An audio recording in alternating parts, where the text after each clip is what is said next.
Bismillahirrahmanirrahim. Assalamualaikum warahmatullahi wabarakatuh.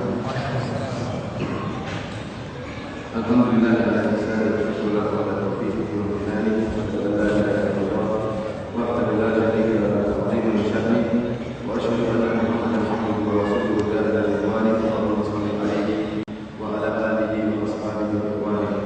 Para hadirin dan hadirat yang dirahmati oleh Allah Subhanahu wa taala. Alhamdulillah pada kesempatan kali ini Allah mudahkan kita untuk berkumpul dalam rangka untuk saling nasihat-nasihati, dalam rangka untuk saling mengingatkan tentang adab-adab Islami yang dibutuhkan oleh kita bersama, baik ustaz maupun para hadirin, para murid, untuk menghiasi kehidupan mereka dengan adab-adab Islami tersebut. Terutama pembahasan adab-adab ini sangat diperlukan di zaman yang penuh dengan fitnah, di zaman yang penuh dengan perkara-perkara yang menggoda, memalingkan kaum muslimin dari hal-hal yang bermanfaat, sehingga terjebak dalam hal-hal yang tidak bermanfaat, terjebak dalam kiri wa ta'al dan hal-hal yang lainnya yang menjauhkan dia dari akhirat. Dan pembahasan tentang adab adalah pembahasan yang sangat tinggi. Pertama, adab-adab merupakan bagian daripada akhlak. Dan kita tahu bahwasanya pembahasan tentang akhlak adalah perkara sangat penting dalam syariat kita. Karena Nabi sallallahu alaihi wasallam telah menjelaskan dalam banyak hadis tentang bagaimana akhlak yang mulia.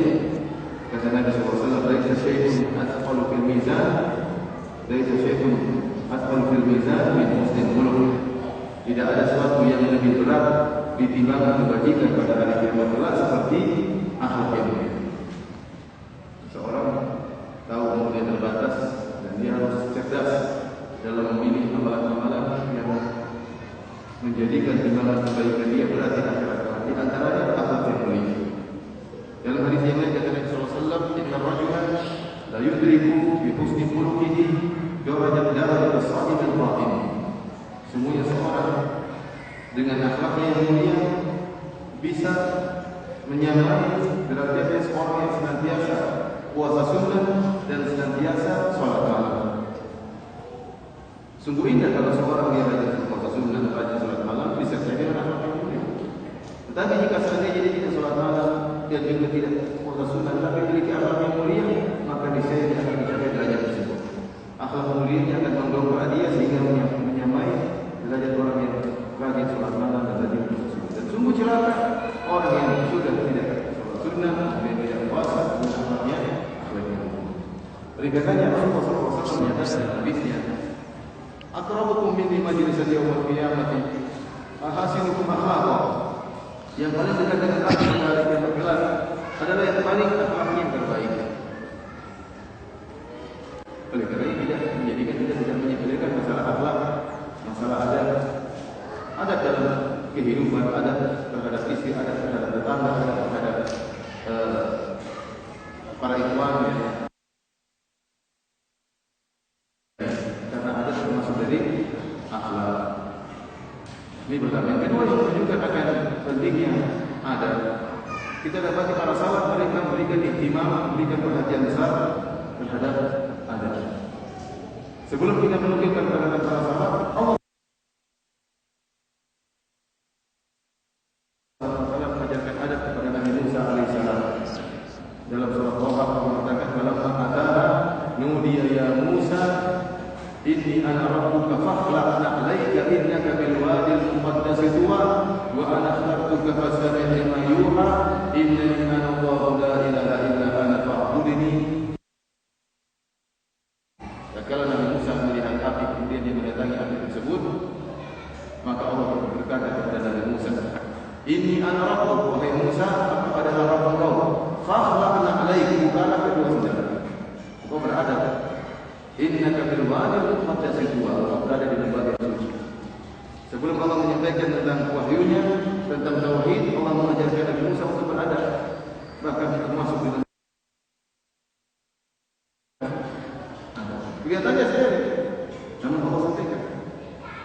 Kelihatannya sepele, adab masuk masjid atau adab masuk di tempat yang suci diajarkan langsung oleh Allah kepada Nabi Musa alaihissalam. Inni ana rabbuka fakhlaqna 'alaika kan kedua saudara. Innaka bil wadil muqaddas. Kenapa kau sedang berada di padang suci? Kataku kepastami lima yuha. Aku telah melihat akan diwahyukan kepadamu. Innani ana Allah. Sungguhnya aku adalah Allah. La ilaha illa ana.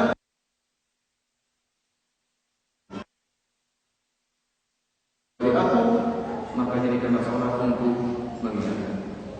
Karenanya masalah ada bukanlah masalah yang ringan, bukan masalah yang sepele, berat di timbangannya di akhirat kelak. Orang yang beradab yang berakhlak maka akan dekat dengan Nabi Sallallahu Alaihi Wasallam. Maka sungguh aneh jika orang kemudian mengaku manhaj salaf kemudian tidak perhatian masalah akhlak, sehingga ilmu yang dia miliki hanyalah sebagai wawasan, tidak ada penerapannya. Oleh karena kita sedih ketika mendengar sebagian ikhwan misalnya, sebagian akhwat, sebagian ikhwan yang semangat pengajian, semangat ikut pengajian, ternyata tidak beradab terhadap saudara-saudara, itu tidak beradab terhadap tetangga-tetangga, tidak punya adab terhadap istrinya bahkan, atau sebaliknya seorang akhwat yang tidak lama lagi tidak punya adab terhadap suaminya. Dan demikianlah perkara-perkara yang kadang menyakitkan hati kita. Seakan-akan kita merasa selama ini kajian ini apa faedahnya kalau ternyata tidak ada prakteknya. Apa faedahnya kita menyampaikan ilmu kemudian tidak diterapkan, hanya sekedar wawasan. Penerapan ilmu tersebut pelajaran ada. Oleh karenanya dinukilkan dari Ibnu Mubarak rahimahullah, beliau mengatakan ta'allamna al-adab 30 aman wa ta'allamna al-ilma 20. Kami belajar adab 30 tahun dan kami belajar ilmu 20 tahun. Kemudian dinukil juga dari Hasan al-Basri rahimahullah, beliau berkata, nahnu ila katsirin min al-adab ahwaju minna ila katsirin min hadis. Kita ini lebih butuh kepada adab-adab yang banyak daripada butuh kepada hadis yang banyak. Kenapa? Adab harus belajar hadis harus disertai dengan pemahaman. Seorang kalau hanya mengumpulin hadis tidak diamalkan, maka ini perlu dipertimbangkan. Oleh karenanya para hadirin yang dirahmati oleh Allah Subhanahu wa taala, pada kesempatan yang berbahagia ini kita sama-sama duduk di sini dalam rangka sama-sama belajar adab. Jadi nasihat yang akan saya sampaikan, saya tujukan pertama kali buat diri saya, kemudian juga kepada para hadirin dan hadirat untuk merenungkan tentang hadis-hadis adab yang akan saya sampaikan. Yang sebenarnya hadis-hadis yang saya sampaikan ini adalah hadis-hadis yang masyhur, yang sudah dihafal oleh sebagian ilmu di luar kepala. Hadis-hadis yang masyhur terdapat dalam kitab Al-Arba'in An-Nawawiyah, dikenal oleh para ikhwan dan akhwat. Ini sekedar mengingatkan kembali tentang pentingnya mengamalkan hadis-hadis yang kelihatannya sepele, akan tapi kalau diterapkan akan mendatangkan banyak keberkahan. Hadis tersebut dalam hadis Al-Imam Ibn Rajab Al-Hambali, Ibn Rajab Al-Hambali, ulama dari mazhab Hambali, menukil dari Abu Amr Ibn Salah, ulama besar dari mazhab Syafi'i. Yang Ibnu Salah menukil dari Ibnu Abi Zaid Al-Qayrawani, ulama besar dari mazhab Maliki. Dan ini termasuk dalam kitab Jami'ul Ulum wal Hikam. Kata Al-Imam Ibn Rajab Al-Hambali, jadi di silsilah para ulama dari berbagai mazhab. Ibn Rajab dari mazhab Hambali menukil dari Abu Amr Ibn Salah dari mazhab Syafi'i, dan Abu Amr Ibn Salah menukil dari Ibnu Abi Zaid Al-Qayrawani dari mazhab Maliki. Kata Ibn Rajab Al-Hambali, waqad hakal Imam Abu Amr Ibn Salah, dan Imam Abu Amr Ibn Salah telah menghikayatkan an Abi Muhammad Ibn Abi Zaid Malikiyah di zamanihi, dari Ibn Abi Zaid Al-Qayrawani, imam di mazhab Malikiyah di zaman beliau. Ibn Abi Zaid Al-Qayrawani ini wafat tahun 386 Hijriah, abad ke-4 Hijriah. Ada seorang ulama yang mulia yang berjalan di atas manhaj salaf dan dikenal keras terhadap ahlul bid'ah, membantah ahlul bid'ah. Oleh karenanya beliau terkenal dengan pujian, dan Syekh Abdul Muhsin Al-Abbad rahimahullah taala mengatakan, saya tidak menemukan ada celaan terhadap beliau. Artinya kalau kita baca biografi ulama terkadang banyak pujian tapi ada saja celaan-celaan terhadap ulama tersebut. Adapun Ibnu Abi Zaid Al-Qayrawani yang wafat pada 388 Hijriah tidak ditemukan celahnya oleh seperti Syekh Abdul Muhsin Al-Abbad. Beliau berusaha mencari biografi dari Ibn Abi Zaid Al-Qayrawani, beliau mengatakan tidak ada celaan yang diberikan terhadap Ibn Abi Zaid Al-Qayrawani. Beliau adalah ulama sunnah. Apa yang beliau katakan? Beliau berkatakan, jima'u adabil khair wa azimmatuhu tatafarra'u min arba'ati hadits. Bahwasanya sumber dari hadis-hadis adab, ya, menjadi pegangan hadis-hadis adab, tekangan hadis-hadis sumber hadis-hadis adab itu terkumpulkan pada 4 hadis. Jadi seluruh adab-adab kebaikan terkumpulkan dalam 4 hadis, kata Ibnu Abi Zaid Al-Qayrawani rahimahullah taala. Hadis-hadis tersebut yang pertama, man kana yu'minu billahi wal yawmil akhir falyakul khairan aw liyasmut. Barang siapa yang beriman kepada Allah dan hari akhirat, maka hendaknya dia berkata yang baik atau dia diam. Hadis yang masyhur yang mungkin dihafal oleh sebagian besar dari para hadirin. Kalau belum hafal sekarang ya. Maka yu'minu billahi wal yawmil akhir falyakul khairan aw liyasmut. Barang siapa yang beriman kepada Allah dan hari akhirat, maka hendaknya dia mengucapkan perkataan yang baik atau dia diam. Hadis yang kedua para hadirin yang dirahmati oleh Allah Subhanahu wa taala, yaitu qaulun Nabi sallallahu alaihi wasallam, bin husni islamil mar'i tarkuhu ma la ya'ni. Di antara keindahan dan keelokan Islam seseorang, dia meninggalkan apa yang tidak bermanfaat baginya, apa yang bukan urusannya. Ini hadis yang kedua, bin husni islamil mar'i tarkuhu ma la ya'ni. Hadis yang ketiga, sabda Nabi sallallahu alaihi wasallam terhadap orang yang minta wasiat kepada Nabi sallallahu alaihi wasallam, dan Nabi berkata, la taghdab, jangan kau marah. La taghdab, jangan kau marah. Dan hadis yang keempat, yaitu hadis yang masyhur, la yu'minu ahadukum hatta yuhibba li akhihi ma yuhibbu li nafsihi. Tidaklah beriman salah seorang dari kalian sampai dia menghendaki kebaikan bagi saudaranya, kebaikan yang dia kehendaki untuk dirinya.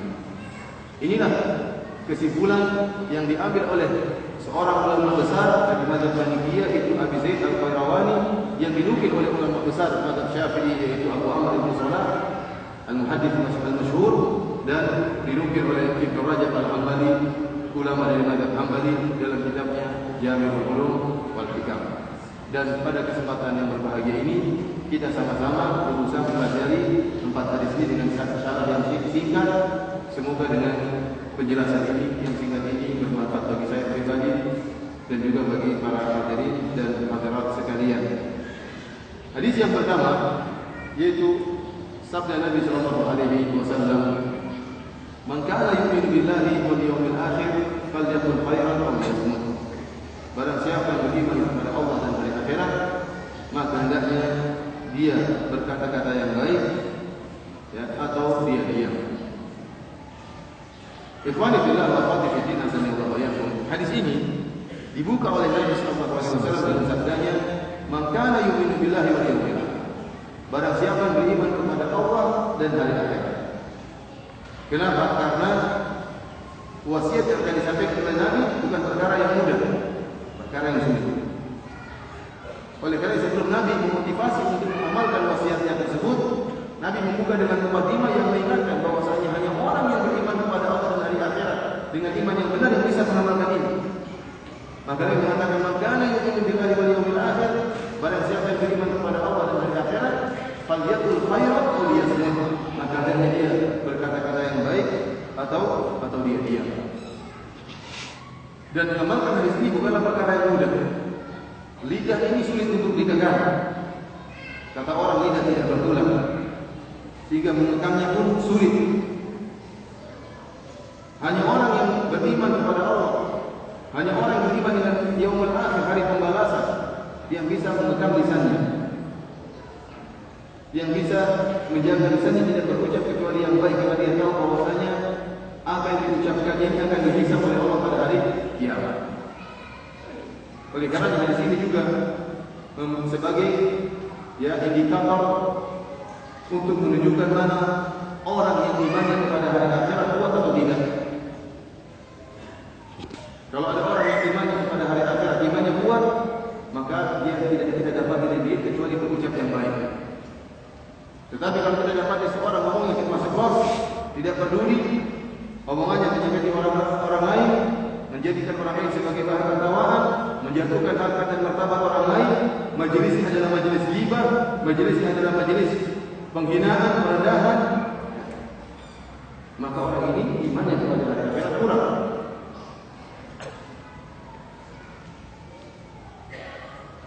Karena Nabi SAW telah menjelaskan demikian, maka itu billahi wal yawmil akhir, falyaqul khairan aw liyasmut. Barang siapa yang beriman kepada Allah dan hari akhirat, maka hendaknya dia berkata-kata yang baik atau dia diam. Karenanya para hadirin Allah Subhanahu wa taala, Al-Imam Nawawi rahimahullah menjelaskan, untuk seorang berbicara hendaknya dia renungkan. Dan ini sulit untuk dilakukan. Ketika kita berbicara, kita renungkan. Bukan kita renungkan apa yang mau kita bicarakan. Semua orang kalau bicara dia akan renungkan apa yang dia bicarakan. Tapi yang dia renungkan masalahnya ada enggak? Ini yang direnungkan. Kalau berbicara semua orang ngomong, dia akan sebelum ngomong dia akan apa? Memikirkan apa yang mau dia omongkan. Itu yang dimaksud. Tetapi apa yang dibicarakannya itu, apakah kebaikan atau bukan, itu yang dia renungkan. Mendatangkan kemaslahatan atau tidak, atau mendatangkan kemudaratan. Orang yang beriman kepada hari akhirat, hari pembalasan, maka dia akan merenungkan ini maslahat atau tidak. Kalau apa yang dia ucapkan maslahat, maka dia omongkan. Kalau tidak maslahat, maka dia diam. Kalau antara maslahat atau tidak, maka liputan banyak.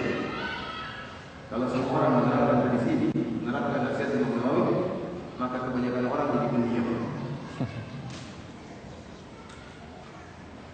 Namun siapa yang mau pendiam?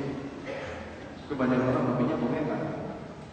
Kebanyakan orang lebih senang menjadi pembicara, bukan pendengar. Bahkan hawa nafsu. Dalam berkumpulan orang terkadang punya hawa nafsu sebagai pembicara. Dia bahagia karena dia didengar oleh banyak orang. Dia tidak suka ini. Ini hobi yang jelek. Syahwat. Ingin menjadi pembicara. Orang belum selesai bicara dia sudah potong. Ini dia bicara. Ini syahwat. Para hadirin mati Allah Subhanahu wa taala. Oleh karenanya pada kesempatan yang bahagia ini kita sama-sama belajar. Saya ulang lagi, kita sama-sama, saya dan antum. Apalagi Ustaz, hobinya harus berbicara. Repot. Saya kalau nggak bisa berbicara, nggak hobi berbicara, nggak jadi Ustaz. Oleh karena lebih butuh kepada hadis ini dan Ustaz yang lebih butuh kepada hadis ini. Antum diam nggak jadi masalah. Kalau Ustaz diam gimana mau dakwah? Dia harus berbicara. Kalau dia harus berbicara, maka dia lebih butuh kepada hadis seperti ini untuk merenungkan ada masalah atau tidak. Kita sama-sama belajar tentang menerapkan hadis ini. Ada beberapa perkara yang mungkin kita perlu renungkan agar kita bisa menerapkan hadis yang sangat mulia ini. Perkara yang pertama, para hadirin yang dirahmati oleh Allah Subhanahu wa taala, kita harus ingat dari dalil yang begitu banyak yang menunjukkan menunjukkan akan urgensinya lisan dan bahayanya lisan. Pertama, ingat firman Allah Subhanahu wa taala, "Ma yalfizu min qawlin illa ladayhi raqibun atid." Tidak ada suatu ucapan pun yang terucapkan kecuali ada malaikat yang senantiasa mengawasi dan senantiasa hadir. Dicatat oleh para ulama. Raqibun atid. Ma yalfizu min qawlin. Tidak tahu dalam usul fikih bahwasanya konteks seperti ini, ma yalfizu min qawlin, dia nanti adalah setelah dibuka dengan ma yalfizu min qawlin, memberikan faedah seluruh keumuman, seluruh perkataan apapun yang terucapkan. Oleh karena itu para ulama sampai khilaf karena ayat ini, apakah malaikat mencatat seluruh perkataan ataukah hanya mencatat perkataan yang lahu atau alaihi, perkataan yang mendatangkan pahala atau dosa? Bagaimana dengan perkataan yang mubah, yang tidak mendatangkan dosa dan tidak mendatangkan pahala? Apakah dicatat oleh malaikat? Sebagai ulama mengatakan iya, dicatat. Karena ayat itu umum. Ma yalfizu min qawlin illa ladayhi raqibun atid. Tidak ada satu ucapan yang diucapkan umum kecuali dicatat oleh malaikat. Apakah yang mendatangkan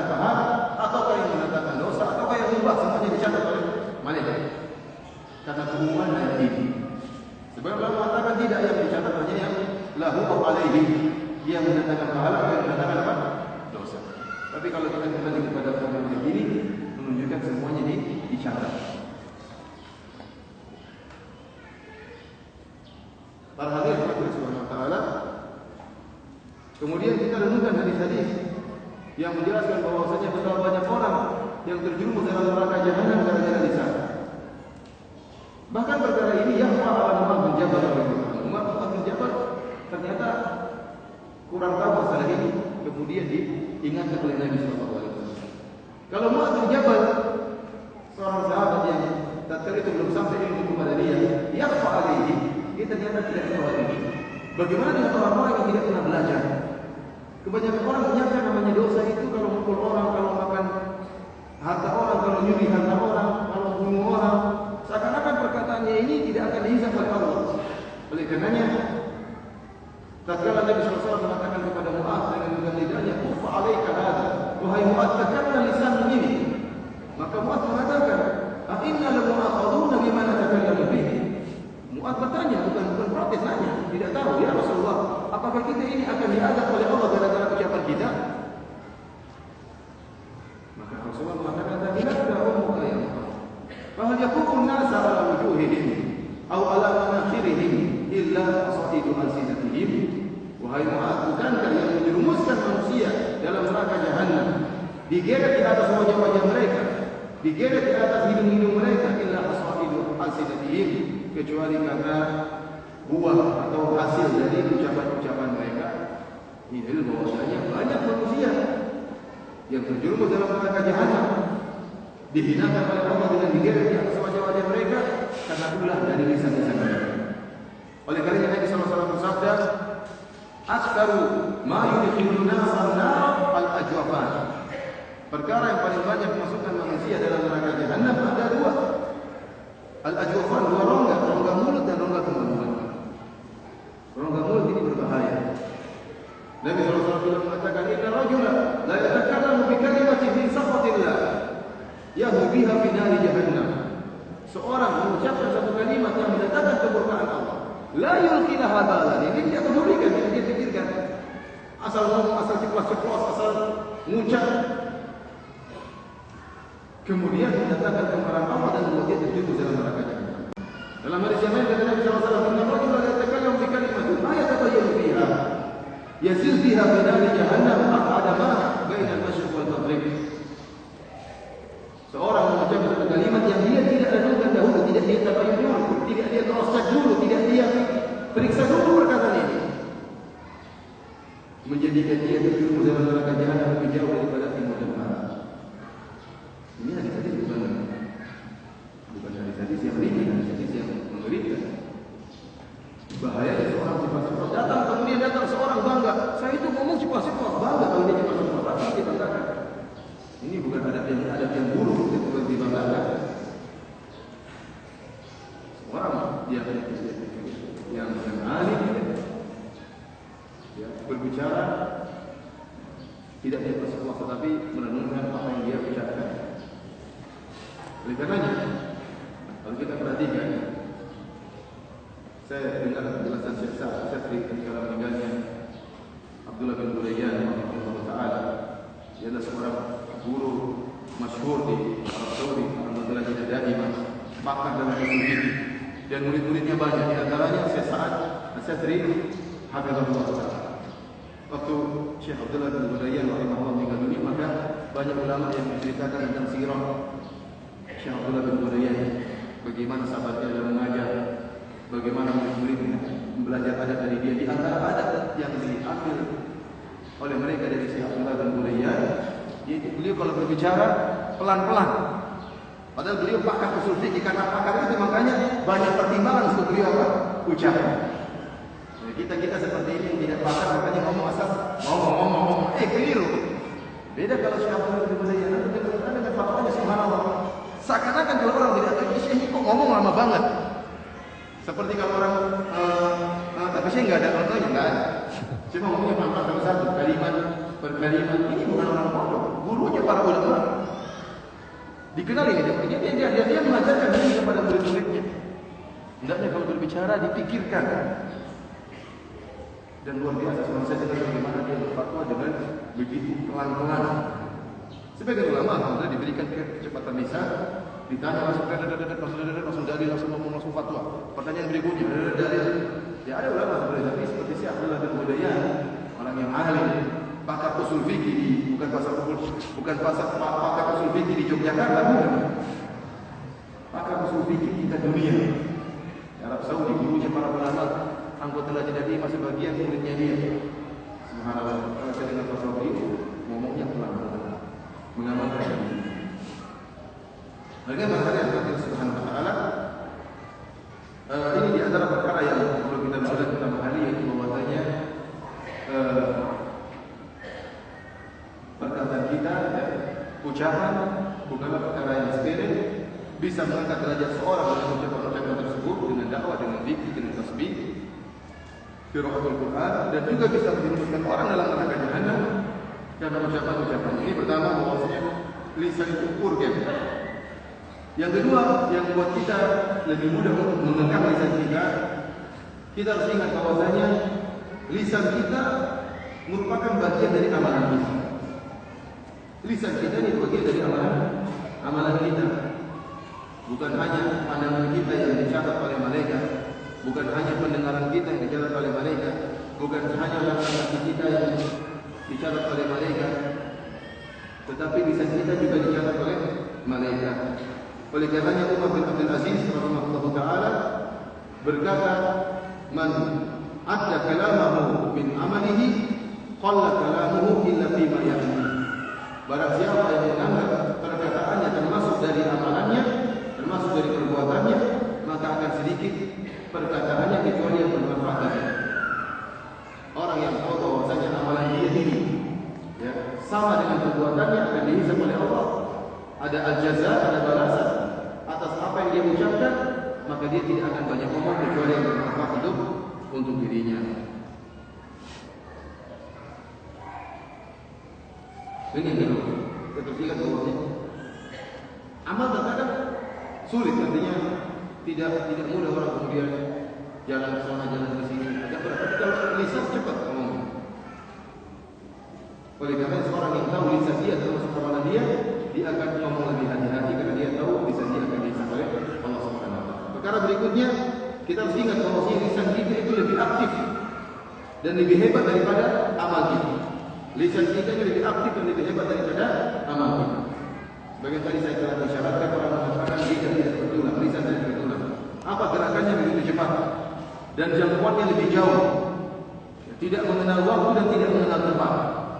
Tidak dibatasi oleh waktu dan tidak dibatasi oleh tempat. Berbeda dengan amalan. Amalan dibatasi dengan ruang dan tempat. Waktu. Seorang memukul orang maka tidak bisa dia pukul kecuali orang yang hadapan dia, terbatas dengan tempat dan waktu itu juga. Tapi kalau orang yang di sebelah timur, dia di barat, dia tidak bisa membunuh orang tersebut, tidak bisa.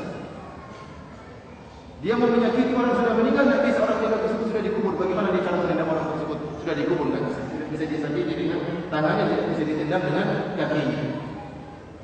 Tidak bisa dia lukai orang tersebut dengan tangan dan kakinya. Berbeda dengan lisan. Lisan jangkauannya sangat jauh dan sangat aktif. Kalau seorang disuruh meninju orang dalam waktu 1 menit, jumlahnya tidak banyak. Tapi kalau lisan ngomongin orang cepat, dalam 1 menit bisa puluhan makian dan umpatan bisa dia ucapkan. Kenapa? Lisan bergerak dengan cepat. Apalagi lisan tersebut lisannya orang-orang timur. Kalau lisan orang Jawa, iya kamu bejat amat. Kalau orang timur bisa cepat. Kamu bejat, kamu gini cepat bisa. Orang Jawa, Masya Allah, ngomongnya apa? Ini kenikmatan dari Allah Subhanahu wa taala. Ngomongnya apa? Pelan. Lebih bagus daripada ya ngomongnya cepat. Bagaimana perhatian Allah Subhanahu wa taala, lisan ini aktivitasnya sangat cepat, melebihi tangan dan kaki dan jangkauannya luar biasa. Pertama, aktivitasnya lebih cepat, kedua jangkauannya lebih luar biasa. Orang yang ada di Sabang bisa menyakiti orang yang ada di Merauke. Orang yang ada di Indonesia bisa menyakiti orang yang ada di Arab Saudi dengan lisannya yang tidak bisa dilakukan oleh tangan dan kaki. Cepat. Dia bisa menyakiti orang yang sedang hidup di zaman dia, dan dia bisa menyakiti orang yang sudah meninggal dunia. Dia ngata-ngatain orang sudah meninggal. Ulama dikata-katain di sana. Orang yang sudah meninggal dihina. Jadi jangkauannya panjang, tidak mengenal ruang dan waktu. Ini bahayanya lisan. Oleh karena tadi jelas kenapa lisan paling cepat memasukkan orang dalam neraka jahannam. Kenapa tadi aktivitasnya begitu cepat dan jangkauannya tidak terbatas. Sampai kadang-kadang orang, dan ini diingat oleh para ulama, hati-hati kalau berbicara. Memang kadang-kadang orang dalam suatu negeri, memang orang suku ini semuanya kacau. Ini berbahaya seperti ini. Ini kan ghibah total ini, ghibah apa? Memang suku begini ya, harusnya dikasih kecuali yang dirahmati oleh Allah Subhanahu wa taala. Kecuali yang baik. Tapi kalau dia memang orang negeri sana begitu, satu negeri dia apa? Memang orang Indonesia kayak gitu, nggak punya malu bisa lagi kan ngeri. Orang Indonesia semuanya 250 juta protes di hari kiamat. Repot. Ini terkadang kesalahan bisa dia diperhatikan oleh sebagian orang. Dan mungkin aku tidak mendapati begini, tapi kalau kita yang misalnya tinggal di Arab Saudi berinteraksi dengan berbagai macam mahasiswa mancanegara, terkadang kita mendengar perkataan seperti itu. Di Universitas Islam Madinah sampai 100 lebih negara. Makanya kalau Piala Dunia, kalau nonton Piala Dunia ada di sana. 100 lebih negara. Orang main bola, main basket, macam-macam, ada lomba-lomba seperti itu. Lomba masak juga sekalian ada di sana. Piala Dunia sampai ada di Jamiah Islamiyah. Kadang kita mendapati cercaan terhadap suatu negara, kita dengar suatu suku, suatu negara yang benci pada negara yang lain. Dia kalau sekali menjatuhkan negara tersebut secara total tanpa terkecuali. Ini apa yang siapa yang bisa melakukannya? Lisan. Lisan yang bisa melakukan ini. Tangan dan kaki tidak bisa. Lisan bisa menjatuhkan satu negara sekalian bisa. Oleh karena saya katakan bahwasanya wajar jika Nabi SAW mengatakan bahwasanya yang paling banyak masukkan dalam neraka jahanam adalah lisan, sementara seorang tatkala berucap dia tidak renungkan akibat dampak dari apa yang dia ucapkan. Kemudian para hadirin yang dirahmati, di antara perkara yang perlu kita renungkan agar kita bisa berhati-hati dalam berucap. Saya ingatkan kepada ikhwan sekalian bahwasanya termasuk ucapan adalah tulisan. Ya, termasuk ucapan adalah tulisan. Oleh karena para ulama menyebutkan tulisan mewakili perkataan. Terutama dalam masalah ukut, dalam masalah transaksi jual beli, dengan ucapan selesai, dengan tulisan selesai. Orang tekan kontrak, itu kan tekan kontrak apa yang dalam tulisan? Iya enggak? Tulisan ini mewakili apa? Mewakili perkataan. Tulisannya ada, perangkonya ada, maka ini mewakili perkataan. Ini menunjukkan bahwa tulisan sama dengan perkataan. Maka jangan antum menyangka, ini parah lagi. Jangan antum menyangka cuma perkataan antum yang akan dihisab oleh Allah. Tulisan antum pun akan dihisab oleh Allah Subhanahu wa taala. Komentar-komentar antum pun akan dihisab oleh Allah Subhanahu wa taala. Apalagi di dunia Facebook muncul jagoan-jagoan yang jago komentar. Kenapa? Karena jati dirinya tidak ketahuan.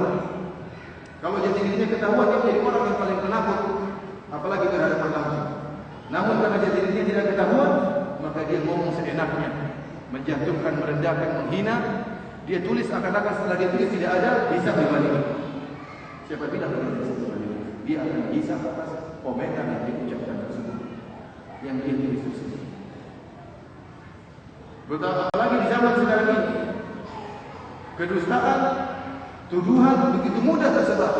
Kalau zaman dahulu, kalau orang ingin menjatuhkan orang lain, maka untuk sampai dari timur ke barat butuh waktu berbulan-bulan. Dahulu tidak ada sarana, ya, telekomunikasi, tidak ada sarana informasi, sulit, tidak cepat misalnya kedustaan atau tuduhan.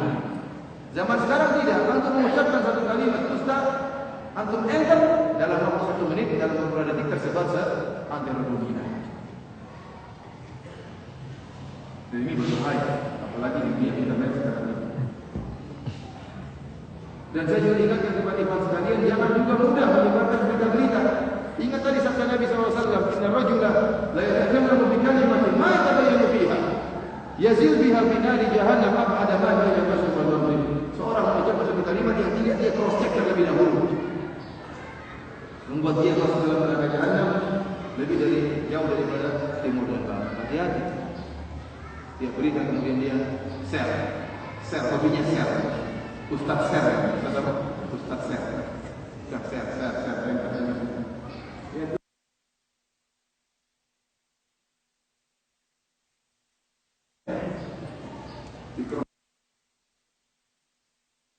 menurut akibatnya juga saya sampaikan bahayanya perkara tersebut. Jangan sampai hanya sebagian sholat saja sebagian, kemudian pahala antum hilang semua, menjadi tumbal gara-gara perbuatan antum tadi, hobinya share tanpa diperiksa. Apalagi di zaman fitnah, seakan-akan firman Allah Subhanahu wa taala dija'at kalau datang seorang fasik dengan suatu kabar maka cross check dahulu, seakan-akan ini sudah tidak dipakai lagi zaman sekarang. Seakan-akan hal tersebut mansuh, tidak dipakai lagi di zaman sekarang. Ikhwan, kita akan ditanya oleh Allah Subhanahu wa taala tentang apa yang kita ucapkan dan tentang apa yang kita tuliskan dan apa yang kita sebarkan, semua akan diminta kita menjawab oleh Allah Subhanahu wa taala. Kalian saya ingatkan bahwasanya masalah tulis-menulis juga perlu kehati-hatian dan itu juga akan dihisab oleh Allah Subhanahu wa taala. Inilah yang paling penting hadis pertama yang saya sampaikan tentang la yu'min man kana yu'minu billahi wal yawmil akhir falyaqul khairan aw liyasmut. Barang siapa yang beriman kepada Allah dan hari akhirat, maka hendaknya dia berkata-kata yang baik atau dia diam. Sungguh banyak orang yang menyesal akibat ucapan yang terlanjur dia ucapkan. Seandainya dia diam, maka dia tidak akan menyesal. Kalau banyak ucapan yang terlanjur dia ucapkan, maka dia menyesal dan ucapan tersebut tidak bisa ditarik kembali. Sulit untuk ditarik kembali. Terlalu banyak seorang menulis komentar atau catatan, kemudian dia sebarkan, dia menyesal dengan komentar tersebut dan sulit bagi dia untuk menarik kembali. Oleh karena supaya tidak timbul banyak penyesalan, seorang hendaknya merenungkan tentang apa yang dia ucapkan dan merenungkan tentang apa yang dia tuliskan. Hadis berikutnya para hadirin Allah Subhanahu wa taala, hadis yang masyhur yang juga terdapat dalam kitab Al-Arba'in An-Nawawiyah, dan empat hadis ini yang saya sebutkan adalah hadis-hadis jawami'ul kalim. Hadis-hadis yang dipilih oleh Imam Nawawi rahimahullah dan para ulama yang lainnya yang dikategorikan sebagai hadis-hadis jawami'ul kalim, yaitu hadis-hadis yang lafaznya singkat akan dari memiliki makna yang sangat padat. Hadis-hadis yang lafaznya singkat akan dari memiliki makna yang sangat padat. Hadis kedua yaitu sabda Nabi sallallahu alaihi wasallam, "Min husni islamil mar'i tarkuhu ma la ya'ni." Ya, min husni islamil mar'i tarkuhu ma la ya'ni. Di antara keelokan Islam seseorang, di antara keindahan Islam seseorang, yaitu dia meninggalkan apa yang bukan urusannya atau apa yang bukan yang tidak perlu baginya. Hadis ini tentu ada khilaf di antara para ulama. Ada yang memasakkan hadis ini seperti Nawawi rahimahullah dan ada yang mengatakan hadis ini, tetapi mereka sepakat yang mensahihkan, yang memasakkan ada syawahidnya, ada hadis yang lain yang menguatkan. Walaupun hadis ini dhaif, maka maknanya disepakati akan kebenaran. Maknanya benar. Namun banyak ulama juga yang mensahihkan hadis atau memasakkan hadis ini di syawahid karena ada hadis-hadis yang lain yang menguatkan makna hadis ini. Rasulullah SAW bersabda dalam hadis ini, "Min husni islamil mar'i tarkuhu ma la ya'ni." Di antara keindahan dan keelokan Islam seseorang, al-mar'u dalam bahasa Arab artinya seorang lelaki, adalah meninggalkan apa yang tidak bermanfaat baginya.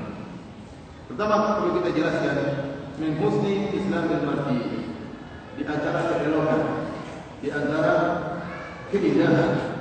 Dan saya katakan hadis ini juga merupakan indikator untuk menunjukkan indahnya Islam seseorang.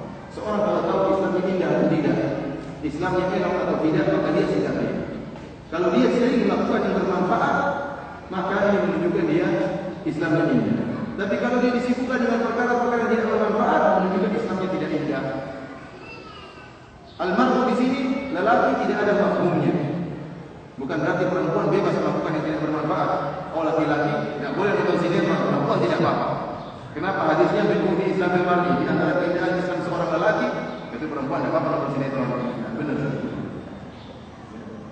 Oleh karenanya, kalau dalam usul fikih kalau kharaja makhrajal ghalib, maka tidak ada mafhum. Kalau satu lafaz keluar karena demikian, karena kebanyakannya yang menjadi contoh adalah lelaki misalnya, maka ini tidak ada mafhumnya. Oleh karena Allah mengatakan wa kanat minal qanitin. Allah bercerita tentang Maryam, Allah mengatakan wa kanat minal qanitin. Qanitin jamak mudzakkar salim. Allah tidak mengatakan wa kanat minal qanitat. Tapi Allah mengatakan apa? Wa kanat minal qanitin. Jamak mudzakkar salim, bukan jamak muannas salim. Dan dia bagian termasuk dari lelaki-lelaki. Kalau kita artikan secara bahasa Arab, lelaki-lelaki yang bertakwa, yang taat.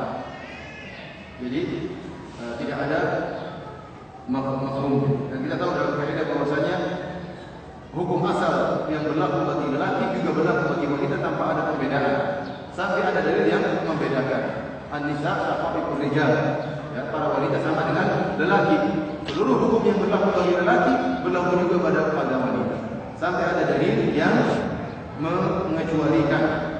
Contoh yang mengecualikan seperti misalnya akikah, maka laki-laki 2 kambing, perempuan 1 kambing. Misalnya harta warisan, laki-laki 2 bagian, wanita cuma 1 bagian. Contohnya laki-laki boleh jadi kepala negara, perempuan tidak boleh jadi kepala negara. Rasulullah bersabda, la yuqtilu qaumun wallau amrahum imra'atan. Tidak menuntut suatu kaum yang menyerahkan urusan mereka kepada seorang wanita. Ini perkara yang diijma'kan oleh para ulama. Yang wanita tidak boleh menjadi pemimpin negara, dan yang pertama kali mengisi hal ini adalah orang Khawarij. Ya, sebagaimana disebutkan oleh para ashabul maqalah seperti Abdul Wahid Al-Baghdadi dan Al-Farq bain al-firaq. Karena wanita bagaimana menjadi pemimpin? Pemimpin butuh safar sana sini. Perempuan butuh safar sama mahramnya. Harus bawa suaminya terus ke sana sini, tidak bisa. Yang jadi presiden dia atau suaminya. Kemudian pemimpin negara dalam Islam jadi pemimpin sholat. Kalau sholat Jumat gimana? Kalau lagi datang bulan bagaimana? Oleh karenanya asalnya hukum lelaki sama dengan wanita kecuali ada dalil yang mengecualikan di antara dalam hadis saya sebutkan. Para hadirin yang dirahmati Allah Subhanahu wa taala.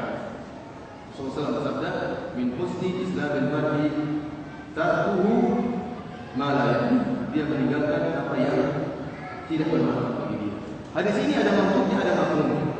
Maksudnya Rasulullah mengatakan di antara kejelekan Islam seorang dia meninggalkan apa yang tidak bermanfaat bagi dia. Mafhumnya berarti di antara keindahan Islam seorang melakukan yang bermanfaat bagi dia. Saya ulangi maksud hadis ini. Di antara keindahan Islam seorang adalah meninggalkan apa yang tidak bermanfaat. Mafhumnya kebalikannya berarti di antara keindahan Islam seorang melakukan apa yang bermanfaat bagi dia. Dan itulah yang dianjurkan dalam Islam. Seorang berusaha melakukan apa yang bermanfaat bagi dia. Rasulullah SAW mengatakan, "Ihris ala ma yanfa'u wasta'in billah wa la takhshadan." Hendaknya engkau bersemangat untuk melakukan yang bermanfaat bagi engkau. Apa saja yang bermanfaat lakukan.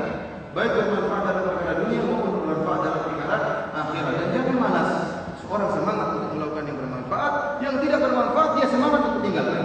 Ini menunjukkan keelokan keindahan Islam seseorang. Kemudian sabda Nabi SAW, "Mala ya'nihi." Ma di situ adalah mausul. Mausul, dan kita tahu bahwa isi mausul memberikan faedah keumuman. Di antara keelokan Islam seorang meninggalkan segala perkara yang tidak bermanfaat, segala perkara. Dan keumuman ini ya, kembali kepada 2 perkara. Perkara pertama, keumuman berkaitan dengan indera yang kita gunakan untuk mencari informasi.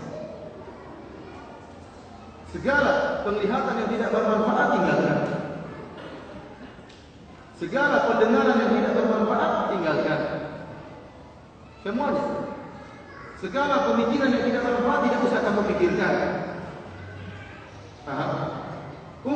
Pokoknya yang tidak bermanfaat. Apakah pendengaran, apakah penglihatan, apakah ucapan, apakah pemikiran yang tidak bermanfaat tinggalkan. Kalau tidak bermanfaat bagi dunia dan akhirat saya, tinggalkan. Ngapain yang bermanfaat masih banyak? Waktu kita terbatas, ilmu kita terbatas. Sebentar lagi dipanggil oleh Allah Subhanahu wa taala. Ngapain kita sibukkan diri kita dengan penglihatan yang tidak bermanfaat, pendengaran yang tidak bermanfaat, ucapan yang tidak bermanfaat, pemikiran yang tidak bermanfaat. Keumuman dari sisi indera yang kita gunakan untuk mencari informasi. Yang kedua, umum, segala yang tidak bermanfaat, baik perkara yang haram segala perkara yang haram jangan kita tinggalkan, tidak bermanfaat. Perkara yang makruh kita tinggalkan, tidak bermanfaat. Dan yang menjadi fokus dalam hadis ini sebenarnya bukan perkara yang haram, bukan perkara yang makruh, tapi perkara yang mubah. Ini dijelaskan oleh para ulama. Kalau perkara haram sudah jelas, perkara makruh sudah jelas. Justru hadis ini ditujukan, terfokuskan kepada perkara-perkara yang mubah yang tidak bermanfaat. Seorang yang meninggalkan perkara yang mubah yang tidak bermanfaat, itulah orang Islam yang indah. Orang Islam yang indah. Hadis ini sungguh sangat kita butuhkan di zaman sekarang ini, para hadirin yang dirahmati oleh Allah Subhanahu wa taala. Ya, terutama di zaman penuh fitnah, saya katakan penuh fitnah, terutama di zaman banyak sekali informasi, di zaman penuh dengan qil wa qal, katanya dan katanya. Dan ingat perkataan seorang salaf, salah diriwayatkan dari Hasan Al-Basri, beliau mengatakan alamatu i'radillah 'anil 'abd an yusdilahu fi ma la yahdi. Di antara tanda Allah berpaling dari seorang hamba, Allah menyibukkan hamba tersebut pada perkara yang tidak bermanfaat. Kalau anda melihat ada orang sibuk dengan perkara yang tidak bermanfaat bagi dia, ketahui orang ini telah ditinggalkan oleh Allah Subhanahu wa taala. Allah berpaling dari dia. Sebaliknya kalau orang Allah kehendaki kebaikan bagi dia, istakmanahu, Allah akan gunakan dia untuk perkara-perkara yang baik. Allah akan beri taufik kepada dia untuk beramal saleh sebelum dia meninggal, jika dia meninggal di atas amal saleh. Oleh karena itu, Allah Subhanahu wa taala, kita renungkan diri kita ini sedang dikehendaki kebaikan oleh Allah atau sedang ditinggalkan oleh Allah Subhanahu wa taala. Alamatul i'radillah ta'ala an 'abdihi an yusdilahu bima la yahdi. Di antara tanda Allah meninggalkan atau berpaling dari seorang hamba, Allah membuat dia sibuk dengan perkara-perkara yang tidak bermanfaat. Para hadirin rahmati Allah Subhanahu wa taala, oleh karenanya pada kesempatan yang bahagia ini kita akan menyebutkan perkara-perkara yang hendaknya ditinggalkan dan tidak bermanfaat. Pertama, perkara-perkara yang haram. Banyak perkara-perkara yang tidak bermanfaat namun menyibukkan banyak orang. Dan kita berfokuskan pada orang-orang yang haji. Perkara banyak, perkara haram yang menyibukkan orang. Saya bisa ingin bicara tentang orang yang ikut pengajian. Di antara perkara-perkara haram yang menyibukkan segelintir orang adalah tatap hubungan Allah, mencari-cari kesalahan saudara. Ikhwan, saya kadang-kadang takjub melihat ada orang yang update kesalahan-kesalahan itu sudah luar biasa. Update terus. Ini bukan berarti yang ringan. Itu terus ada kesalahan sedikit, tak. Ada kesalahan sedikit, tak. Ini perkara apa? Siapa yang terlepas dari kesalahan? Tidak ada yang terlepas dari kesalahan. Sehingga tatkala ustaz tersebut hanya ditampilkan kesalahan-kesalahannya, seakan-akan ustaz ini dajjal. Sampai di mana orang ketemu aja. Waktu saya diundang ke Sulawesi, di Makassar, saya datang ke tempat saya, Ustaz, saya kira antum kecil, Ustaz. Kenapa antum dibilang sama si fulan setan kecil? Padahal antum besar, setan besar. Artinya semangat sampai dia berbicara dengan siapa saja. Artinya sampai ada dai yang tiap hari kerjanya bukan saya, ya dai yang lain, dai yang dia berdakwah. Seakan-akan seorang setan. Seakan-akan setan bukan orang, ya. Seakan-akan setan. Seakan-akan setan. Seakan-akan dajjal. Kenapa? Gara-gara ditampilkan cuma apa? Kesalahan. Dan tanpa rahmat dan tanpa belas kasih. Padahal kesalahan-kesalahan tersebut belum tentu kesalahan. Hanya saja ustaz tersebut tidak membantah. Itu belum tentu kesalahan. Dicari-cari kesalahan. Cari-cari kesalahan. Dipasang dalil-dalil yang untuk menjauh. Tetap bukan ada orang yang berpikir demikian. Ada orang yang berpikir cari-cari kesalahan. Ikhwan yang kita sadar olehku, antum yang sampai demikian. La tattabi'u awratil muslimin. Wahai orang-orang yang beriman kepada Allah, walam yakun iman qalbahu, dan imannya belum masuk kepada dalam hati. Janganlah kalian mencari-cari kesalahan-kesalahan kaum muslimin. Dan ingat, man tatabbaba awrata akhihi Tetap Allah berkata, barang siapa yang mencari-cari kesalahan saudaranya, dia tahu diri. Beda kesalahan yang muncul, beda kesalahan yang dicari-cari. Mencari-cari. Dia tahu dia sedang mencari-cari. Barang siapa mencari-cari kesalahan saudaranya, Allah akan mencari-cari kesalahan. Mama tetap Allah tahu ya Allah. Walau fi jawfi baiti ummi. Barang siapa yang dicari-cari kesalahan oleh Allah, maka Allah akan membongkar aibnya, mempermalukan dia meskipun dia di rumah. Dan sungguh banyak kita dapati orang yang menuduh tuduhannya kembali kepada dia.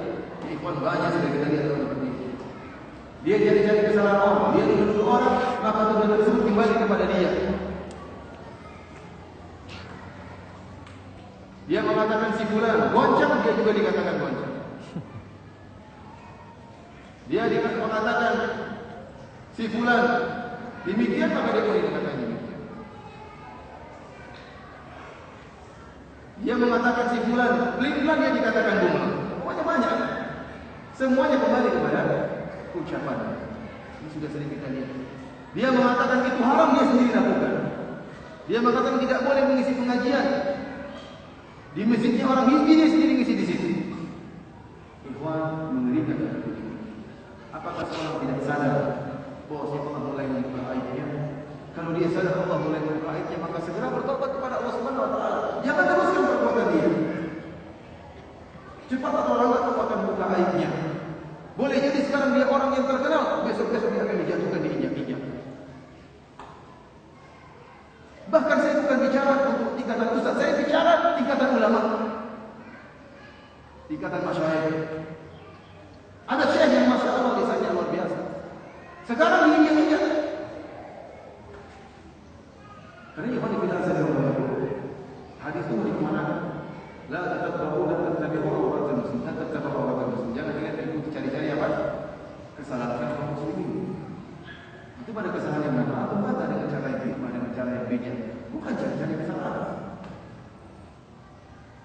Karena ada yang maha mengawasi dia Allah Subhanahu wa taala. Meskipun antum bersembunyi, Allah tahu. Dan Allah akan bongkar aib antum suatu saat. Bahkan dengan aib yang antum tuduhkan kepada orang lain akan dikembalikan kepada Allah kepada antum. Dan yang saya katakan tadi, ini tidak bermanfaat perkara seperti ini. Mencari-cari aib orang butuh waktu yang banyak. Nyari sana, nyari sini, belum dipaksa-paksain gimana supaya bisa kelihatan merupakan kesalahan, belum digabung-gabungkan. Karena ini berarti kesimpulannya begini. Bagaimana bisa membawa opini agar masyarakat bisa membenarkan perkataan saya? Ini butuh waktu. Ini butuh waktu. Butuh pemikiran, otak, butuh waktu, butuh tenaga, butuh energi. Ternyata tidak bermanfaat. Yang ini saya fokuskan pada kesempatan kali ini. Bukan ini, bukan hadis ini. Tapi saya katakan justru hadis yang sedang kita bicarakan ini terfokuskan kepada perkara-perkara yang mubah atau dianggap mubah. Perkara yang mubah atau dianggap mubah dan mulia. Banyak orang sifatnya apa? Fuduli. Kalau bahasa Arab fuduli, bahasa Indonesia kurang kerjaan. Apa namanya? Kurang kerjaan. Karena dia bukan direktur maka kurang kerjaan. Akhirnya karena kurang kerjaan, hobinya komentar. Kalau orang kurang kerjaan ini biasanya melakukan apa-apa yang tidak bermanfaat bagi dia. Akan kita sebutkan contoh-contohnya orang-orang yang fuduli ini yang kurang kerjaan. Seperti seorang berjalan di suatu jalan. Tiba-tiba dia melihat rumah berbeda. Rumah tersebut warnanya tidak sesuai dengan selera dia. Contohnya warnanya ungu. Maka dia komentar, "Bagi ngapain orang ini? Dengan kota kayak gini rumahnya warna ungu. Apa hubungannya dengan kamu? Mau dia warna hijau, mau merah putih, mau merah warna ini, warna ada urusan dia, bukan urusanmu." Kecuali kalau kamu memang misalnya adalah arsitektur, ya mungkin lain. Kamu boleh berkomentar, kamu aja arsitek gak lulus. Terus kemudian bicara tentang warna rumah orang. Rumahnya besar, warnanya ungu, dalam kayaknya 4 tingkat itu. Kalau 4 tingkat, jangan-jangan istrinya mencoba. Istrinya benar, ngomongnya kemana? Kemana-mana. Apa urusannya dia punya istri Pak? Dan ini kalau si bulan istrinya apa? Gimana kasih makannya? Pasti dia zalim, pasti dia urusan. Kalau dia zalim karena istrinya minta cerai, bukan urusan. Apa urusan komentar dia? Kalau kamu nggak bisa poligami, jangan mencela orang yang poligami. Kalau kamu gagal, jangan mencela orang yang berhasil. Ini fudul, kurang kerja. Coba kalau dia komentar tadi dia gunakan untuk bertasbih, untuk bertahlil, untuk baca Al-Quran. Nah, ini apa? Perkara yang tidak bermanfaat. Ini contoh. Contohnya lagi, mengurusi yang tidak bermanfaat. Contohnya memiliki hobi yang menyita waktu yang tidak bermanfaat. Saya tidak berbicara tentang orang umum, saya berbicara tentang orang yang ngaji. Kalau ada orang yang suka ngaji kemudian hobinya mengumpul perangko, buat apa Ikhwan mengumpul perangko? Kemudian dalam ini butuh waktu, butuh energi, butuh mikir, beralbum-album isinya perangko dari ini dari sana tahun sekian. Terus apa faedahnya dapat pahala begitu mengumpul perangko? Nanti kalau mereka tanya, kemana kau habiskan umurmu? Mengumpul perangko ya Allah. Apa faedahnya?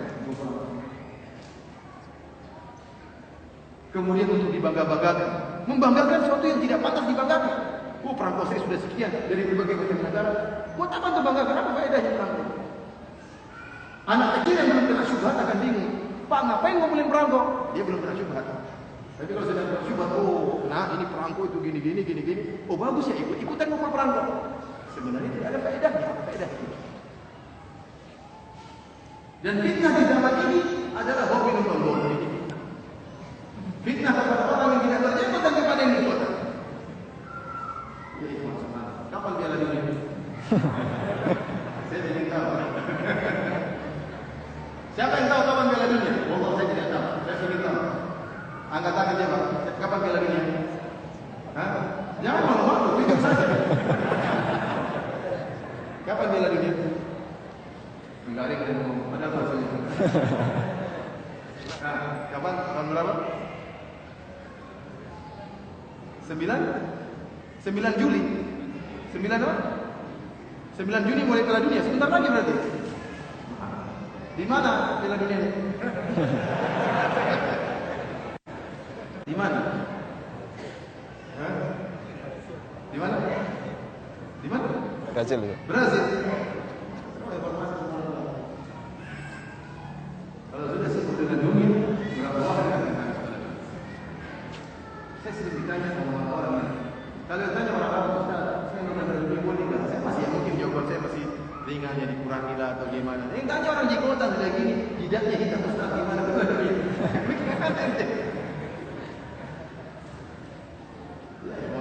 Ya benar saja. Jadi kayak kurang kerjaan untuk Piala Dunia. Nonton rame-rame, beli komentar, teriak gol, cekot panjang, gol. Benar saja. Kemudian pemain-pemainnya dihafal, paham diri ini si fulan, dari ini dibayar sekian, kemudian apa namanya, wasitnya siapa, kemudian pelatihnya siapa. Berita tentang dunia pemain bola ini luar biasa, fitnah luar biasa. Jam 2 malam juga nonton, jam berapa saja bangun nonton. Sholat tahajud juga, kan cuma sunnah. Nonton bola wajib. Sunnah. Nonton bola wajib, bangun harus wajib. Para hadirin rahmati Allah Subhanahu wa taala, ini fuhul, kurang kerjaan. Di antara kurang kerjaan adalah mengikuti berita-berita tentang artis. Nonton televisi, nonton artis ini. Artis cewek lagi ribut sama suaminya. Ini seri pertama. Nanti di minggu depan sudah digugat cerai. Diikuti lagi. Suaminya membela diri pada episode berikutnya. Ungkapan-ungkapan aib, suaminya bilang istrinya gini-gini, istrinya bilang suaminya gini-gini. Sidang ditunda, diperpanjang. Akhirnya diceraikan. Buat apa mengikuti berita artis ini? Ini artis orang soleha, wanita soleha. Ente ikuti beritanya. Kecuali kalau antum memang mau menikahi dia, tidak apa antum ikuti berita dia. Benar. Kalau antum lihat nikahi dia, tapi ikuti berita dia karena dia harus tahu calon ente. Tapi ente tidak laku di depan dia. Sediakan batas. Kemudian komentar, itu artis itu gini-gini, suaminya gini-gini, goblok banget suaminya, istrinya cantik kayak gini, goblok, goblok-goblokin orang, ente yang goblok.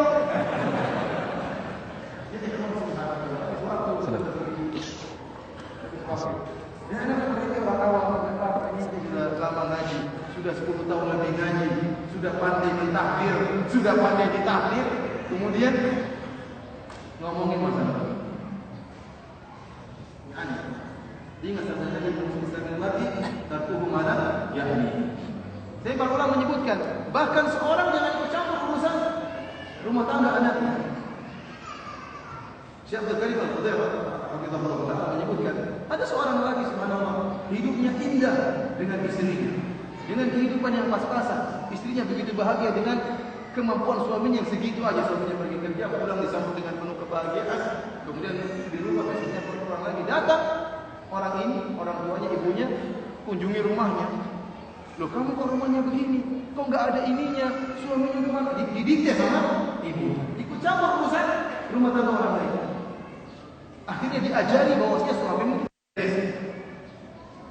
berubahlah kehidupan rumah tangga. Begitu suaminya datang, dia sambut dengan muka marah, dengan muka garang.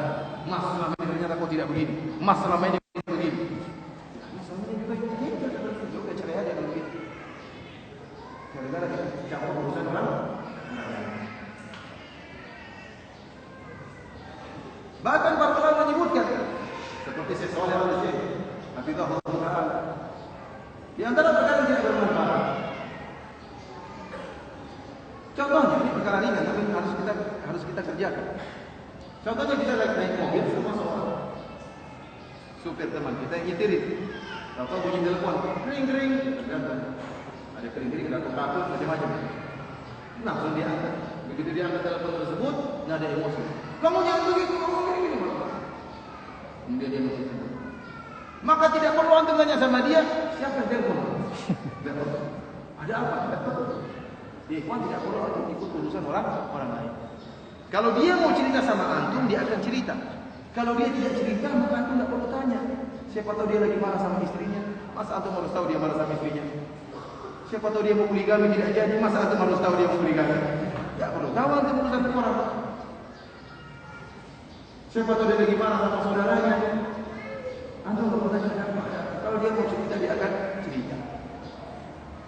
Dan betapa banyak orang yang ingin tahu urusan orang.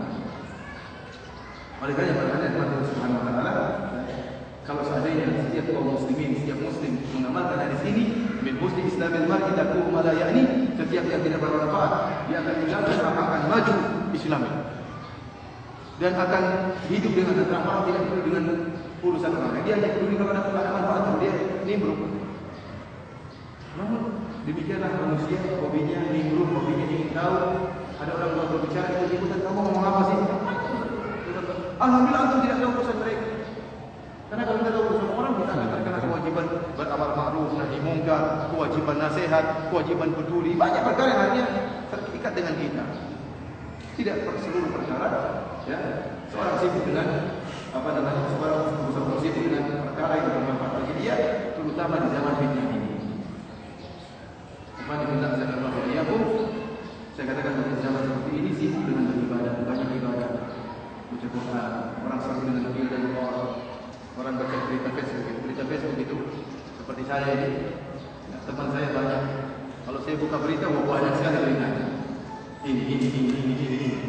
Kalau orang sudah buka pasti ingin tahu. Terkadang dia 1 jam buka Facebook tidak dia sadari. Berita itu, satu kata. Terus, kalau dia baca Quran sudah 7 juz. Dan paling orang mau baca Facebook sebelum tidur. Mau tidur ngantuk, lari terus. Akhirnya 12. Karena paling enak baca Facebook kapan sebelum apa? Sebelum tidur. Istri sudah ngorok, anak-anak sudah ngorok, Facebook. Sudah ngantuk sebentar lagi terus. Akhirnya kalau malam bisa, sholat subuh pun tidak bermanfaat semuanya. Tidak bermanfaat. Orang baru saja tidak bermanfaat. Baca berita di Facebook atau berita mana saja yang bermanfaat silakan baca, tidak bermanfaat maka digilir saja. Para hadirin Allah Subhanahu wa taala, kita lanjutkan pada hadis berikutnya. Hadis yang ketiga, yaitu la taghdab. Hadis la taghdab wa lakal jannah. Jangan kau marah maka bagimu surga. Ada seorang datang menemui Nabi sallallahu alaihi wasallam dan berkata, "Ya Rasulullah, ausini." Wahai Rasulullah, berilah wasiat kepadaku. Kata Rasulullah sallallahu alaihi wasallam, "La taghdab, jangan kau marah." Faraddada miraran qala la taghdab. Dia ulang-ulang lagi, "Ya Rasulullah, beri wasiat kepadaku." Jawaban Nabi sama saja, "Jangan kau marah." Seakan-akan orang ini ya, kurang puas dengan jawabannya. Maka dia minta wasiat lagi. "Aus ini, ya Rasulullah, beri wasiat kepadaku." Rasulullah mengatakan, "La taghdab, jangan kau marah." Dia kayak kurang bagaimana? Maka dia tanya lagi, "Wasiatlah kepadaku." Dia ingin wasiat yang lain. Jawabannya Nabi sama saja, "La taghdab." Dia ulangi lagi, "Ya Rasulullah, aus ini, beri wasiat kepadaku." Jawaban Nabi tidak berubah, "La taghdab, jangan kau marah."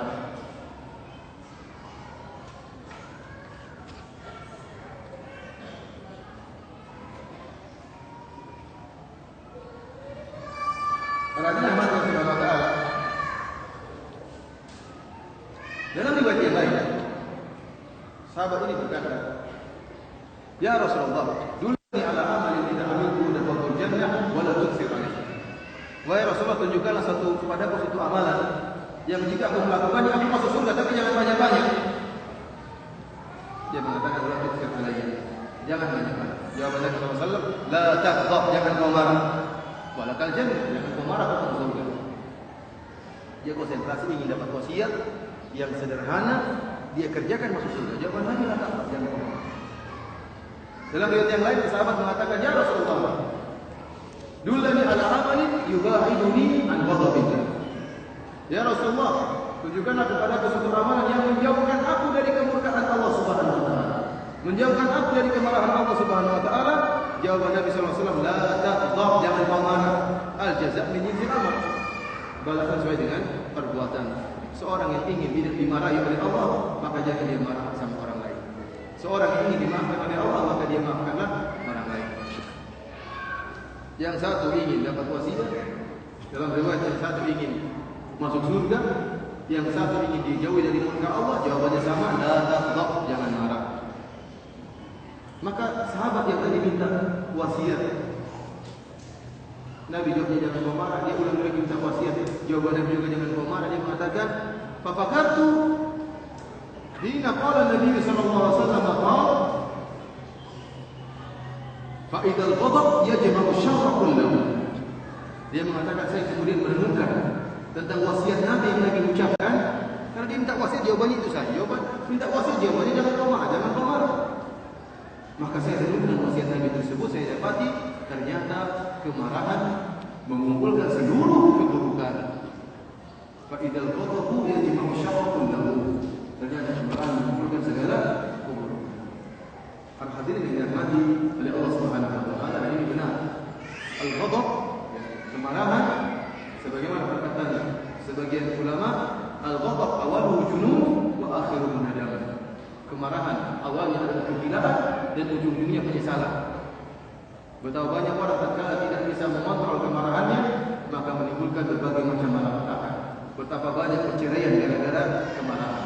Betapa banyak pembunuhan gara-gara kemarahan. Betapa banyak permusuhan, baik antara kelompok dengan kelompok, antara saudara dengan saudara, antara suatu negara dengan negara, antara suku dengan suku, gara-gara kemarahan yang tidak terkontrolkan. Oleh karena benar kata sahabat tadi, fa idzal ghadabu yajma'u syarra kullahu. Ternyata kemarahan mengumpulkan segala keburukan. Para hadirin yang dirahmati oleh Allah Subhanahu wa taala. Apa yang dimaksud dengan seperti dalam kitab Jangan Mudik. Yang dimaksud dengan Nabi jangan kau marah ada dua tafsiran. Bukan artinya hilangkan sifat marah. Karena sifat marah tidak mungkin dihilangkan. Manusia diciptakan dengan settingan dan memiliki sifat marah. Tidak mungkin sifat marah itu hilang. Bagaimana manusia diciptakan dengan settingan ada syahwatnya. Tidak mungkin syahwatnya dibuang. Sebagaimana sifat marah tidak mungkin akan hilang dari suatu manusia. Oleh karenanya apa maksud Nabi la taghdab? Maksud Nabi jangan kau marah ada dua tafsir. Pertama artinya hiasilah dirimu dengan sifat-sifat yang berlawanan dengan sifat marah. Dan disebutkan oleh Ibnu Rajab Al-Hambali, di antara sifat-sifat tersebut dia belum sebutkan al-karam, baik, jadilah orang yang baik supaya kamu tidak marah. As-sakhab, jadilah engkau orang yang dermawan supaya kau tidak cepat marah. At-tawadhu, jadilah engkau sebagai orang yang mutawadhi, orang yang rendah diri supaya kau tidak marah. Saya renungkan perkataan Ibnu Rajab Al-Hambali.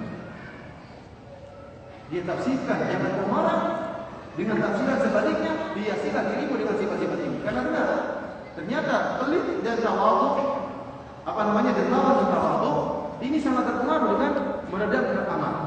Orang yang pelit mudah marah. Iya betul. Orang yang pelit mudah marah. Kalau di rumahnya pelit, anaknya baru mecahin satu piring, dia ngamuk-ngamuk. Kenapa? Piringnya ini dia pelit. Saya beli piring ini bukan gratisan, nak. Jangan kamu pecah. Kamu tahu berapa saya beli piring ini? Anaknya bilang 5.000 pilih. Cuma 5.000 marah-marah. Istrinya baru salah sedikit marah-marah dia. Kenapa? Karena dia pelit.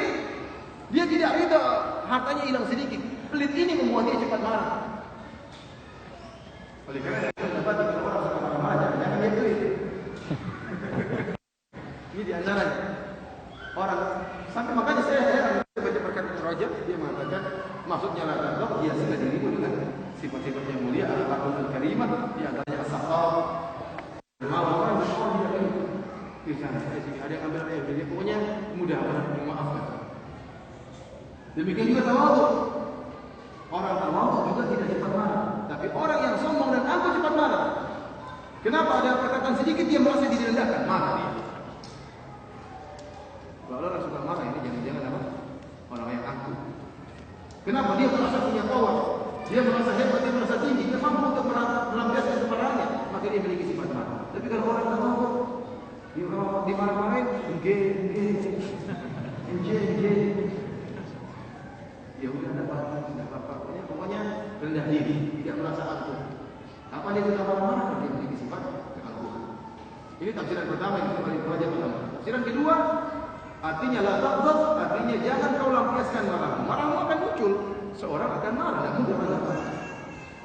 Tetapi jangan sampai kau lampiaskan kemarahanmu. Jangan sampai kau lampiaskan apa? Kemarahan.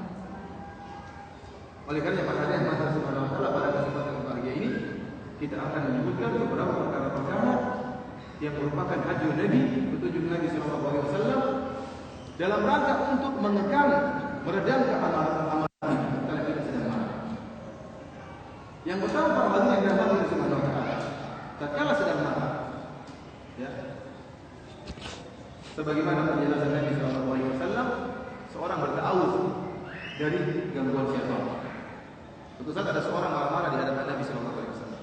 Maka Nabi mengatakan, "Inni la a'lamu kalimatan law qalaha la dhahaba anhu ma yajid." Saya tahu suatu kalimat, kalau orang yang sedang marah ini mengucapkannya, maka akan hilang rasa marahnya. Law qala a'udzu billahi minasyaitonir rajim. Seandainya dia berkata, aku berlindung kepada Allah dari gangguan syaitan yang terkutuk. Maka sebagai sahabat menyampaikan kepada orang ini, "Ala tasma'u ma qala Nabi sallallahu alaihi wasallam?" Tidak kau mendengar nasihat Nabi sallallahu alaihi wasallam? Ucapkanlah a'udzu billahi minasyaitonir rajim. Maka orang sedang marah ini mengatakan apa? Lastu bimajnun, saya tidak gila. Dia tidak mau melaksanakan wasiat Nabi sallallahu alaihi wasallam. Jadi demikianlah orang kalau sedang marah. Orang kalau sudah marah dia bilang, berlindung kepada Allah. Kamu yang berlindung kepada Allah, bukan saya. Dia malah istighfar. Kamu yang istighfar kan? Dia udah emosi padahal. Dia emosi terus gimana cara menghadapinya? Dan syaitan. Dan syaitan ingin dia segera melampiaskan apa? Kemarahan. Oleh karena sedang kalau kita sebut orang ittaqillah, jadilah orang yang bertakwa. Harusnya kita bilang ya Allah maj'alni minal muttaqin. Allah jadikan kamu bertakwa. Tapi dibalas, kamu yang bertakwa bukan saya. Kenapa? Akhadatul izzah, ya, keagungannya masuk dalam ini. Oleh karenanya orang ini telah dikatakan berta'awudlah kepada Allah dari gangguan syaitan. Dia mengatakan saya bukan orang gila. Ngapain saya berta'awud kepada Allah Subhanahu wa taala? Dia tidak gila. Ini ungkapan apa? Tidak mau berta'awud kepada Allah Subhanahu wa taala kalau sedang marah. Seorang kalau sedang marah kemudian dia dengarkan dari sini, dia mengatakan billahi minasyaitonir rajim. Paling tidak dia ingatkan dalam dirinya ini dari syaitan. Tatkala dia tahu dari syaitan, ada timbul iman dalam dirinya tidak mau dikuasai oleh syaitan. Maka ini akan membantu dia untuk mengurangi apa? Kemarahan. A'udzubillahi minasyaitonir rajim. A'udzubillahi minasyaitonir rajim. Sabar. Yang kedua, kalau orang sedang marah, maka bagaimana wasiat Nabi sallallahu alaihi wasallam, "Idza ghadiba ahadukum wa huwa qa'im falyajlis." Jika salah seorang dari kalian sedang marah dan dia dalam keadaan berdiri, maka hendaknya duduk. Fa in dhahaba anhu al-ghadab wa illa falyatajid. Kalau ternyata dia duduk kemudian hilang. Kalau dia duduk kemudian hilang rasa alhamdulillah. Kalau enggak hilang, maka hendaknya dia berbaring. Hendaknya dia apa? Berbaring. Kata para ulama, mudah untuk mengambil, lebih mudah untuk bertindak. Dia mengambil pisau dengan mudahnya, dia mengambil marteli dengan mudahnya, dia mau melempar piring dengan mudahnya, ya. Dia mau ambil bensin untuk bakar mudahnya. Kenapa dia berdiri? Tapi kalau dia duduk dia kan tidak bisa bergerak.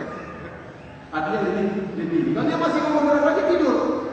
Dekatkan diri dengan tangan, pendidiknya bahwa dia jangan marah-marah. Ini wasiat Nabi Sallallahu Alaihi Wasallam. Terapkan di sini. Ya. Kalau ada orang marah sama kita pergi tempat tidur aja. Tidur. Allah, tidur. Untuk menghilangkan rasa. Wasiat Nabi yang lainnya, kalau seorang sedang marah berwudu, innal ghadaba minasyaitan. Wa inna syaitan khuliqa min nar. Rasulullah mengatakan bahwasanya kemarahan dari syaitan, dan syaitan diciptakan dari api. Wa inna ma tudfa'u an-nar bil ma, dan sungguhnya api itu dipadamkan dengan air. Maka jika seorang marah dan dia falyatawadda, maka dia berwudu. Dia berwudu. Hadis ini berselisih dengan sebenarnya, tapi yang wajib orang sahih hadisnya bisa dijadikan hujjah. Kalau marah maka dia berwudu. Kalau tadi mukanya merah pajang, hampir keluar asap dia berwudu. Supaya apa? Apa hina. Dia berwudu dengan wudu yang satu, dengan berkumur-kumur 3 kali, dengan memasukkan air di hidungnya, ya. Dengan mengusap rambutnya. Ini ada pengaruh, akan ada pengaruh, akan menegangkan pokok yang sedang tegang. Jadi wasiat Nabi Sallallahu Alaihi Wasallam. Kemudian di antara wasiat Nabi kepada seorang sedang marah, dia mengatakan idza ghadiba ahadukum falyaskut. Qala ta'ala. Dia mengatakan jika salah seorang sedang marah, diam, jangan ngomong. Diam, jangan ngomong, diam, jangan ngomong. Berbahaya kalau orang sedang marah kemudian ngomong. Betapa banyak, ya, malah kita akan timbul gara-gara orang ngomong tatkala sedang marah. Bahkan tatkala kemarahan tersebut dalam rangka membela agama Allah. Saya ulangi. Bahkan tatkala kemarahan tersebut dalam rangka membela agama Allah, tapi kalau tidak terkontrol maka berbahaya. Makanya Allah mengatakan dalam Al-Quran, wala yajrimannakum syana'anu qaumin ala alla ta'dilu i'dilu wa aqrabu lit-taqwa. Jangan sampai kebencian kalian terhadap orang-orang kafir menjadikan kalian tidak bersikap adil. Jangan sampai ngomong tidak adil. Kita terkadang kalau sudah marah, terkadang mungkin sama kita ngomong tidak adil, ngomongnya sembarangan, melebihi batasan. Ini juga tidak boleh. Apalagi sama ahlu sunnah. Tatkala kita marah kemudian kita tidak mengontrol, dalam rangka membela agama Allah, hanya ngomong kita tidak terkontrol. Oleh karena itu Ibnu Rajab Al-Hambali menyebutkan tentang bahaya seperti ini. Kisah 2 orang Bani Israil, yang satunya ahli ibadah, yang satunya ahli maksiat. 2 orang bersama. Yang tukang maksiat selalu bermaksiat didatangi oleh orang yang ahli ibadah. Dia mengatakan, ya fulan aqsir, wahai fulan berhenti dari maksiat. Dia mengatakan, da'ni wa rabbi, biarkan aku dan Tuhan. Khalini wa rabbi, biarkan aku dan Tuhan. Akhirnya dibiarkan. Ini jawabannya menjengkelkan. Ente bilang, ente jangan maksiat, urusan saya dengan Allah. Nanti orang kita jengkel gak dengan orang seperti itu? Ente jangan begitu, saya dengan Allah, itu urusan saya. Jengkel kalau orang jawaban gitu. Kalau dia bilang, aduh saya belum bisa tinggalkan, kan kita senang. Tapi jawabannya jawaban menjengkelkan. Khalini wa rabbi, biarkan saya dengan Allah. Ini urusan saya dengan Allah, bukan urusan. Ini kadang-kadang ini. Jangan juga kemudian kita salah paham, karena sebagian orang yang tidak mau adanya amar ma'ruf nahi munkar berdalil dengan hadis, ya, min husni islamil mar'i tarkuhu ma la ya'ni. Di antara keindahan Islam seorang tidak ikut campur urusan orang lain. Sehingga kalau ada yang bermaksiat, kamu ngapain urusan saya? Urus dirimu sendiri. Saya maksiat urusan saya. Ini bukan dalil amar ma'ruf nahi munkar, ada dalilnya sendiri. Kalau ada orang maksiat, maka kewajiban kita untuk menasihati. Kita urusin. Kita ikut campur urusan orang. Kenapa dia bermaksiat di hadapan orang banyak? Maka kita menasihati.